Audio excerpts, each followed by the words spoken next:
So I'm filming this video on my new Sony FX3 with a 24mm f1.4 G Master lens, and I bought it a few weeks ago against the wishes of a lot of my creator friends because it's 2025 and the camera's quite old now. But I want to go over in today's video why I bought this camera in 2025, and if you're on the fence about getting one or considering an upgrade and the FX3 is one of your potential choices, by the end of this video you might be a little bit closer to making that decision. So for extra context, the last camera I bought before getting this one was the Canon 80D with an 18 to 55mm kit lens, and it was okay.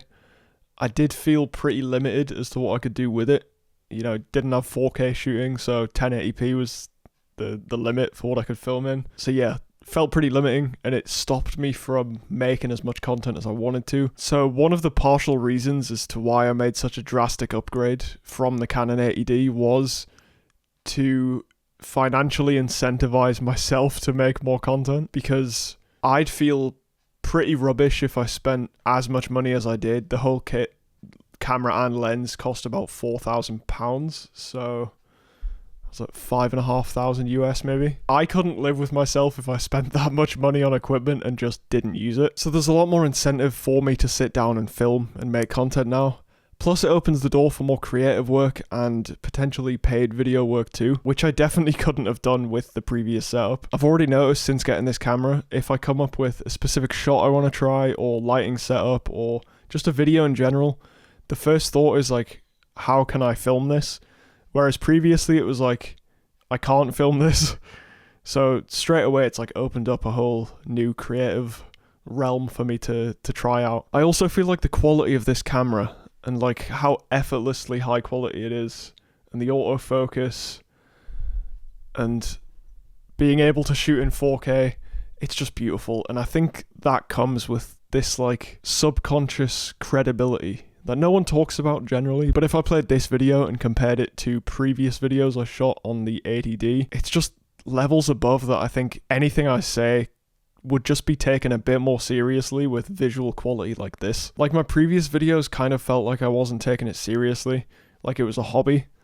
And I can't expect the viewers to take me seriously if I'm not taking it seriously myself. Now I heard a lot of people telling me not to buy this camera because there was rumors of an FX3 Mark II coming out at some point this year. But I looked into it and realized none of the rumors were confirmed by Sony. They were all just that, rumors. And that some of them go back as far as 2024, where the camera didn't come out. So I can take an educated guess and say the camera probably isn't coming out this year too. And if it does, I've had to just make peace with the fact that I could have bought this camera and the next day they could have launched some announcement saying that the Mark II was coming out.